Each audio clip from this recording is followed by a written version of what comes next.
Hello, Zach with Finale Inventory here. In today's video, we are going to go over how to customize report document templates. To start off with, we're going to go to the reports dropdown and choose either documents or labels, depending on which document we want to start off with as our base. Labels typically for barcode labels and documents for everything else. For us, we're going to go ahead and customize a sales order document here. So let's take a look and go ahead and print one of these off just to see what we're starting with. So here's a look at our sales order document, but let's say we want to customize this template to include our sales rep at the bottom of this order information. We're going to start by going to Actions and Customize.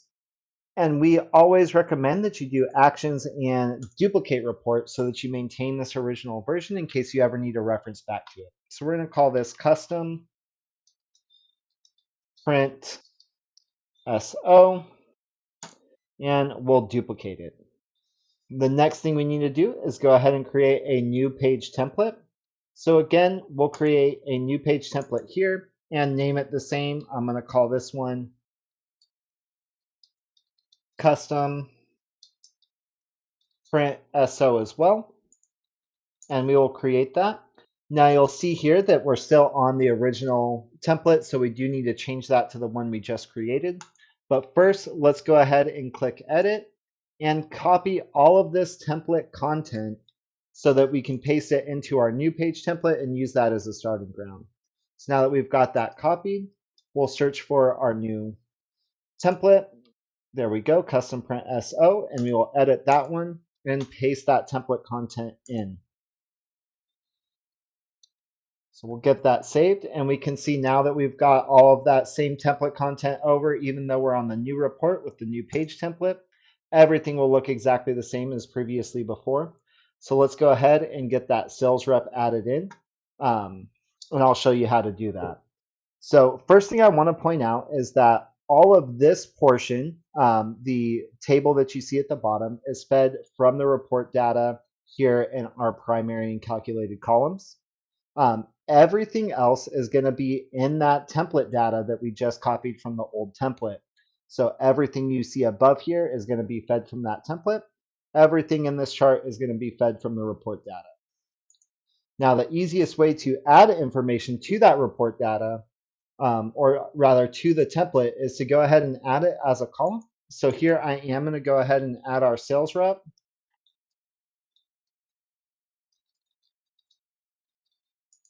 But I am going to go ahead and make it a zero width column so that it does not show in the report data. And the reason that we're going to do that is so that we can use our insert variable in the template content dropdown to go ahead and get that data in a pre-formatted fashion that's easy for us to add. So let's go ahead and take a look at the options here and all the areas within our template content. So first we're going to look at the paper/label configuration. Here we are in a letter size portrait. We do also have letter landscape, and the same with A4. You can choose a custom size where you can simply type within inches the height and width of your document, as well as a number of Avery and online label letter templates, or label templates rather. So you can look up each of those Avery or OL label numbers and choose the proper document if that's what you're using. For us, we're going to stay with letter portrait. We do also have the option to change how many times you print that page up here. For us, we're going to leave it at print each page once, but if you want to use any of the data within your template, so for instance, order item quantity, that would allow us to print each page based off the quantity within that order. So that's helpful for things like barcode labels, where you want to print the same number of barcode labels that you have items in the order. Again, for us, we just need to print this page once. Now within our template content, we have the header, which is the header on all pages, the footer, which is the footer on all pages. And you'll see this if page template first. That means what's below here is just going to be our first page of the document. And if we scroll down, we can see our page 2 data, which is going to be page 2 or any subsequent pages, and how those are formatted, which lets you have a little bit of difference there. For us, we're just looking at this page 1 template. and we are looking at our order details. So you can see here we've got order number, order date, um, all of our headers here, and then the data that comes after that formatted below that. So we'll go ahead and add sales rep below here.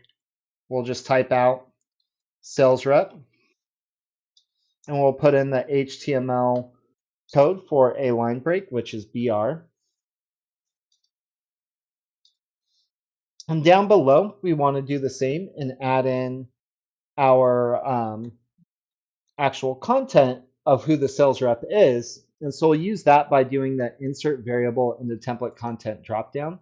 We can simply come in and choose order sales rep, and it will drop that data in the properly formatted tag for us. And again, we'll add that same line break code and save changes.